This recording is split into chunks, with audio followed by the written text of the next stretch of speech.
Hero MotoCorp में buy signal आ गया है। अब हीरो मोटोकॉर्प मेरे को खरीदना भी है या नहीं, उसके लिए मैं स्क्रीनर पे आऊंगा। आई विल मेक श्योर कि कंसोलिडेटेड पे चीजें सिलेक्टेड होंगी, कंसोलिडेटेड पे है।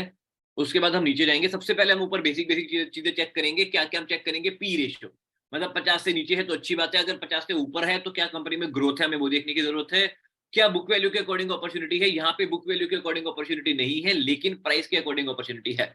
तो अपॉर्चुनिटी हमेशा दो तरीके से क्रिएट होती है, या तो बुक वैल्यू हुई काफी ज्यादा हो कंपनी की, प्राइस कम हो, या बुक वैल्यू अगर ज्यादा हो प्राइस कम है, उस केसेस में कंपनी के प्रॉफिट्स काफी अच्छे होने चाहिए, पी रेशियो एक डिसेंट रेट में होना चाहिए। पी रेशियो ठीक है।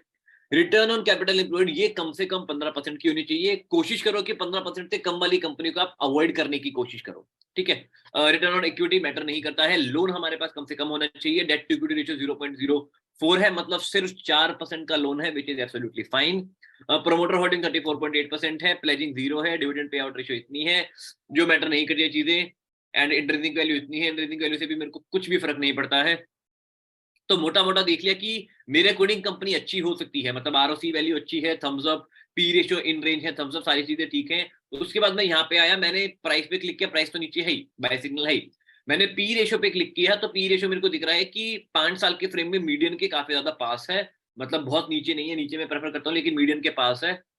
10 साल के टाइम फ्रेम में मीडियन से हल्का सा नीचे है, 3 साल के टाइम फ्रेम में भी मीडियन से नीचे है। तो 3 में से 2 टाइम फ्रेम में पी रेशियो मीडियन के या तो पास है या नीचे है, तो हम अंडर वैल्यू कंसिडर कर सकते हैं। लेकिन अगर किसी भी टाइम फ्रेम में मीडियन से बहुत ही ज्यादा ऊपर होता तो हम कंसिडर नहीं करते। उसके बाद में थोड़ा सा और नीचे आया, मैंने देखा कंपनी के ओवरऑल मोटे मोटे हमें दिख रहे हैं 7,000 करोड़, 6,000 करोड़, 2,000 करोड़ कोविड के टाइम पे हुआ था। उसके बाद से कंपनी के प्रॉफिट ऑलमोस्ट लगातार इंक्रीज कर रहे हैं। नेट प्रॉफिट में उतनी कुछ खास इंक्रीमेंट नहीं है हीरो मोटोकॉर्प के केस में, लेकिन प्रॉफिट्स में इंक्रीमेंट है, तो नेट प्रॉफिट भी इवेंचुअली इंक्रीज कर जाते हैं।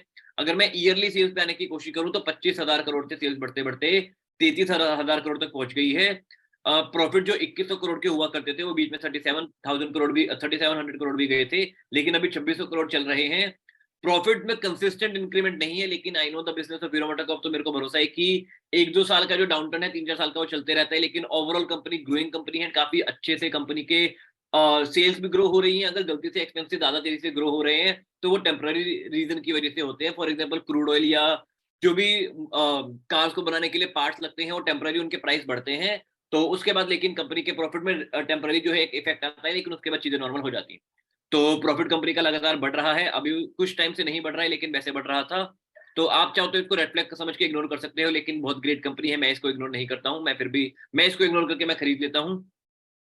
लोन कंपनी पे है नहीं, मैंने यहाँ पे आके देखा कंपनी की जो रिजर्व्स हैं वो लगातार बढ़ रहे हैं, खुद का पैसा बढ़ रहा है, तो यहाँ पे सारी चीजें सही है। तो ओवरऑल कंपनी मोटा मोटा ग्रोइंग फेज में है। पी रेशियो 18 है, ऑब्वियसली मतलब कंपनी के प्रॉफिट लगातार नहीं बढ़ रहे हैं, इसीलिए पी रेशियो 18 है। तो मैं मेरे सारे जो भी नॉर्मल मोटा मोटा फ्लैक्स हैं वो चेक है, मैं खरीद सकता हूँ।